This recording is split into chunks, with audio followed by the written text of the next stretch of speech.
Kenya's war against drugs is a puzzle where the pieces never quite seem to fit. It is a complex story of people entangled in the web of addiction, of law enforcement grappling with a slippery enemy, and of a society haunted by the collateral damage of a silent epidemic.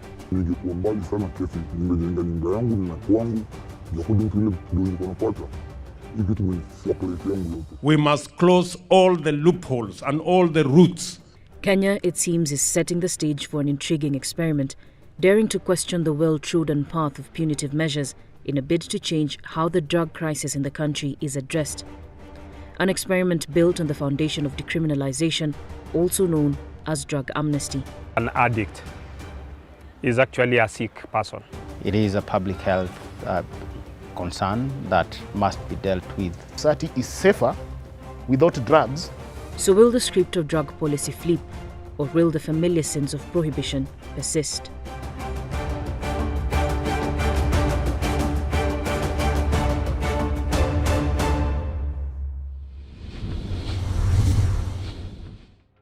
Against a backdrop of skyscrapers in Nairobi, Kenya's capital, lies a tragic underbelly. In these alleys, a different kind of hustle unfolds, not propelled by financial gains, but rather a clandestine pursuit of momentary bliss. Mom, every come back here too.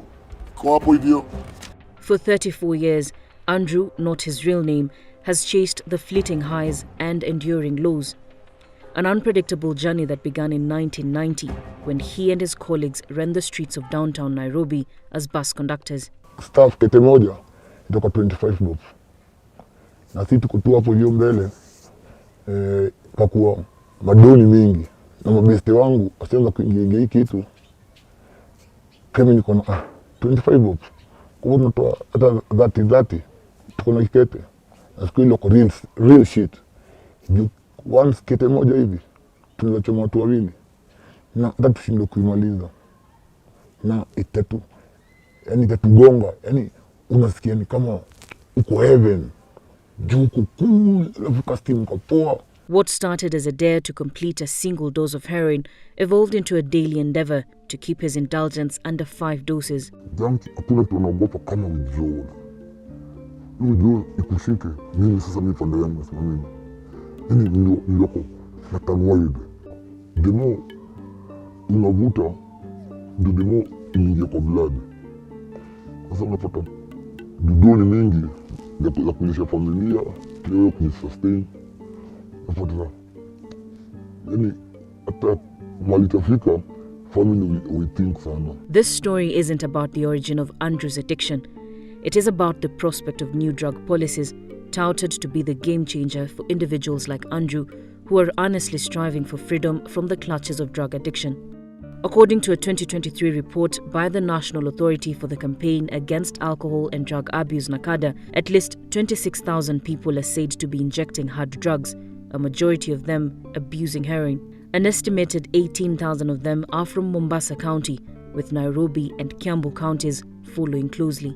Additionally, 234,855 persons are addicted to cannabis in the country, a majority of them aged between 25 to 35 years. Because somebody is using it once a week or once a month does not necessarily mean they are not an addict. They are functional alcoholics, they are functional drug users or drug addicts who will use it periodically, get a good enough high to carry them through to the next high.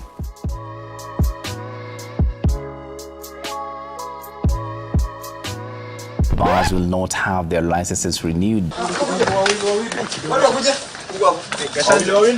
We've seen NACADA doing a soup on people who are on this, what do you call? Changa. Then there is this smoke, which is a shisha.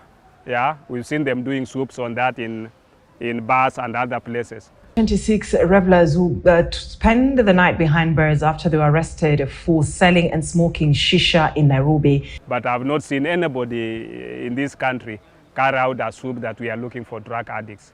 So the only solution will be give them amnesty and they'll come from where they are. Dr. Robert Pukose is the chair of the Committee of Health in the Kenya National Assembly, which plays a crucial role in overseeing health-related matters within the country.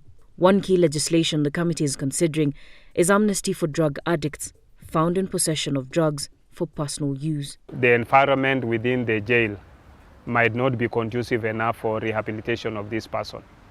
Yeah, and I don't think it is the best way out. Like countless others grappling with addiction, Andrew found himself living for his next fix, carrying it with him wherever he went.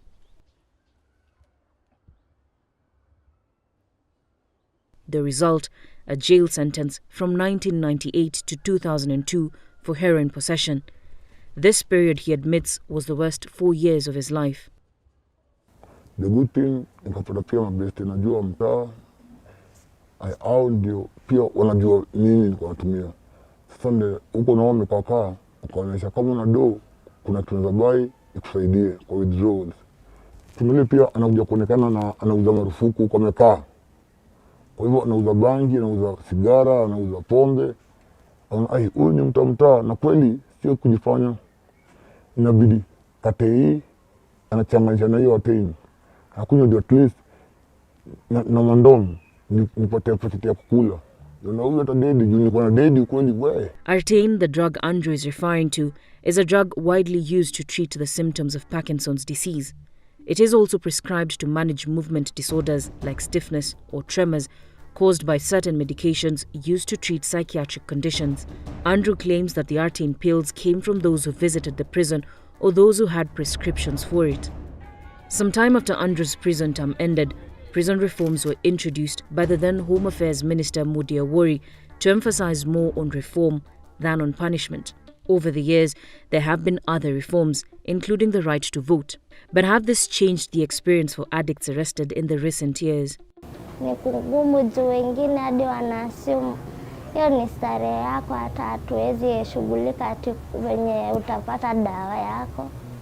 Nimejaribu kujiongea kwa madams, wananiambia sisi hatujui mambo yako. Si wewe ndio ulijiingiza kwa hizo vitu, sisi hakuna wenye tulikusaidia, ni sisi tulikushika. Najma, also not her real name, was arrested in early 2023 on a misdemeanor charge and sentenced to 8 months at the Langata Women's Prison. She was incarcerated with a 3-month-old child and says it took the intervention of an outreach counsellor for her to enroll in the methadone treatment program. Methadone is a synthetic opioid used to treat opioid dependence, particularly in those abusing heroin. Nilikuwa napelekwa huko Madhari Hospital. Huko ndo station yangu ya kupata dawa. According to John Ochola, an outreach officer and community paralegal in Nairobi, prison does not offer the best environment for recovering addicts, even though it may be the only way for them to start treatment. Shida wako nayo sana huko ni lishe bora, wapati chakula ile kulingana na sababu ya hali yao. Wanakula chakula kama watu wa kawaida, sababu hilo pia tunapigania wapate chakula vizuri, waweze pia kaa vizuri. Sahani yenye utapatiwa hiyo ndo bahati yako. Unaweza pata umepatiwa sahani iko na matawi ya kabeji na iko na maji. Ukiendea kwa ugali, upate hujapata ugali, umepata ile kitu ya chini. Sasa iwezi kusaidia. While the amnesty proposal may not apply for addicts charged with other crimes, as is the case with Najma, the question here is what the criminalization of drug possession, even without the intent to distribute, as in Andrew's case, will mean. What it will mean is that we'll have to amend that act. It is different from somebody who is engaging in trade. And for personal use might not be huge quantities, might not be quantities of commercial nature. Once you subject it to public participation, people will say maybe up to this level. The Narcotics, Drugs and Psychotropic Substances Control Amendment Act of 2022 is what Honorable Dr. Pukose is referring to. As per the Act, in respect of cannabis, for example, where the person satisfies the court that the cannabis was intended solely for their own consumption, the person will be sentenced to imprisonment for a term not more than 5 years or fined not more than 100,000 shillings. Additionally, in respect of a narcotic drug or psychotropic substance other than cannabis, where a person is in possession of less than 1 gram, the person will be fined not less than 5 million shillings or subjected to an imprisonment to a term of not less than 5 years or to both such fine and imprisonment. So the law presently in Kenya, the criminal justice system does not have different legal liability or criminal liability in terms of responsibility between users and peddlers or traffickers. But the differentiation comes in at the punishment level. The discussion around decriminalization of drugs and drug amnesty isn't a new thing. Here's an example. In 2001, Portugal, once known as the heroin capital of Europe, decriminalized the public and private use, acquisition and possession of all illegal drugs as long as they do not exceed the amount required for an average individual's use for 10 days. As a result, drug use became a misdemeanor but not a felony. Rather than being arrested, those caught with a personal supply will be given a warning, a small fine, or told to appear before a local commission comprised of a doctor, lawyer, and a social worker to forge a way forward regarding treatment, harm reduction, and the support services that were available to them. The policy focused on harm reduction rather than criminal prosecution, with addiction treatment and needle exchanges eventually contributing to a decline in overdose deaths and HIV transmission through drug injections. Portugal's relative success has now seen countries like Canada commit to similar programs. Canada only allows possession for opioids for up to 2.5 grams for those over 18 years of age. Its initial trials are in British Columbia, an experiment that began in January 2023 and is set to continue until January 2026. As of today, as I speak, there's no evidence that putting people in jail will reduce drug use in any country of the world. As we speak today, there's no country that has ever arrested its way out of drug problem. Africa hasn't been left out of the discussion. In 2019, a model drug law for West Africa was presented to Ministers of Health of the Economic Community of West African States, ECOWAS. West Africa is recognized as a major transit hub for illicit drugs. Part of the provisions in the document include, and I quote, "Notwithstanding any other provision of law, the unauthorized possession, purchase and transportation of controlled drugs for personal use do not amount to an offense in law." It also states, I quote, "A person who publicly incites or induces others by any means to use drugs for unauthorized purposes commits an offense." So far, Ghana has introduced a wide range of reforms in its Narcotics Control Commission Act 2020 that converts prison terms for personal drug possession into non-custodial alternatives, including financial penalties. However, if the penalty isn't paid, then a term of not more than 15-month jail term will automatically be given. I don't think imprisonment will be a deterrent enough for this person to stop taking those drugs. When we talk of people even with guns, an amnesty normally comes in and you'll find that people surrender. Mohamed Merali, a consultant psychologist at the Aga Khan University, admits that such a law will create a significant impact among substance users if well thought out investments are made. He adds that most drug users begin using drugs as a coping mechanism, and addressing this issue needs those underlying issues to be addressed as well. So if we criminalize a drug user, they're not going to come forward.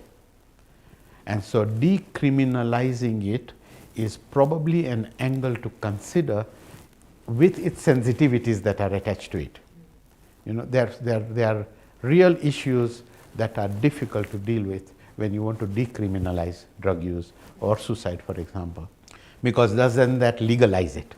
So even those who are using it in moderation can come out of the box and say, it's free for all. According to Kenya's drug regulation law, the court is empowered where it deems fit to commit persons to appointed treatment programs or to voluntary submission to a rehabilitation program for a period not less than 6 months, in addition to the punishment prescribed. There are very many persons who are the court orders to rehabilitation in government institutions like the Mathare Mental or actually the Mathare Rehabilitation Center. In such rehabilitation centers, methadone, an orally dispensed drug, is used for treatment. The drug taken once a day by recovering addicts reduces cravings for other opioid drugs and prevents a patient from experiencing withdrawal symptoms. It was introduced in Kenya in 2014 as part of the policy initiatives aimed at curbing the spread of HIV among injecting drug users. Based on the latest statistics by the National AIDS and STI Program NASCOP, there are 11 facilities in the country where methadone is issued. These include 2 clinics in Nairobi, 3 in Kiambu County, 2 in Lamu County, and 1 each in the counties of Kisumu, Mombasa, Kwale, and Kilifi. By the end of December 2023, based on the same statistics, there were a total of 6,039 clients on methadone in the 11 medically assisted therapy clinics across the country. So what happens to the rest of the people? So we must have a health infrastructure that is inclusive, that has sections open for those who are struggling with addiction so that they can access the health services and healthcare that they need at any time. Chris Abor is the executive director at Kuza Trust, an organization at the forefront of protecting and promoting the health and human rights of people with intersectional vulnerabilities. His perspective is that trafficking and addiction, while linked, should be treated differently. The government has a responsibility to make sure that the issue of drug trafficking is dealt with. What we want to separate is drug trafficking and drug addiction. The possibility of Kenya taking the amnesty route came after a benchmarking visit in Mauritius by members of the National Assembly's Health Committee and a parliamentary caucus against drug abuse in November 2023. The visit, sponsored by the United States Agency for International Development USAID, was for Kenya and Mauritius to exchange best practices in drug abuse management. They have a progressive legislation which is in place, and this was chosen as a country that has done very well in terms of managing drug abuse. According to Dr. Pukose, Mauritius extensively funds rehabilitation, treating drug abuse as a chronic mental health condition. Their approach, which includes budget allocation for treatment, differs significantly from Kenya's heavily privatized addiction rehabilitation services. In the 6 counties, we only have 2 public rehabilitation centers. Miritini Treatment and Rehabilitation Center in Mombasa, which is run by NACADA, and the Kwale County Government Rehabilitation Center in Kombani. This is against 14 private facilities, charging from 90,000 Kenya shillings or more for a 3-month program. This is not affordable to most families. The need for rehabilitation centers across the country, NACADA says, could be met if specific provisions within the country's drug law are implemented. We have proposed that a rehabilitation fund that's actually proposed was proposed in the 1994 Act, but it has never been implemented to date. The rehabilitation fund, into which even proceeds of crime related to drugs will be plowed and therefore generate a resource base for rehabilitation programs. As the National Assembly Health Committee ponders over its next move regarding the proposal, like what should be considered first or what specific details it will entail before the proposal is presented to the public, civil society organizations like Kuza Trust are pushing for all county governments to be proactive in the drug abuse discussion. It is important to have a national law that entrench harm reduction, and also equally important to have laws at the sub-national level, that all the counties need to have harm reduction laws or guiding frameworks to make sure that those people who struggle with addiction are protected, appreciated, and actually included. Harm reduction, as per the World Health Organization, is a set of activities intended to minimize the negative physical and social impacts related to drug use, such as the transmission of HIV, criminal activity, and drug-related deaths. These activities include providing drug users with access to sterile needles and syringes, access to methadone or opioid substitution treatment for eligible opiate users, HIV testing and counseling, diagnosis and treatment of viral hepatitis, among others. I note that Mombasa County is making progress in developing a legal framework. As I urge the county to expedite this process, I encourage the other governors and county governments to adopt a legal framework to complement national laws in providing a structured approach to defeating drugs. Sisi kama serikali ya kaunti, wale wenye kutumia madawa ya kulevya wote tuliwafanyia mpango, tukawawekea NHIF. Sisi kama serikali ya kaunti tukaendelea zaidi, na sasa hivi tunatengeza rehabilitation center.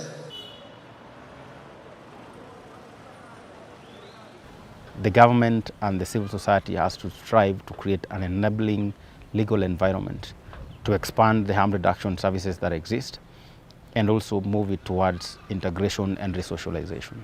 At the moment, Najma is on methadone, but Andrew is still actively using heroin. They and others with experience using heroin understand that getting and staying clean requires a great deal of commitment if they are to live better lives.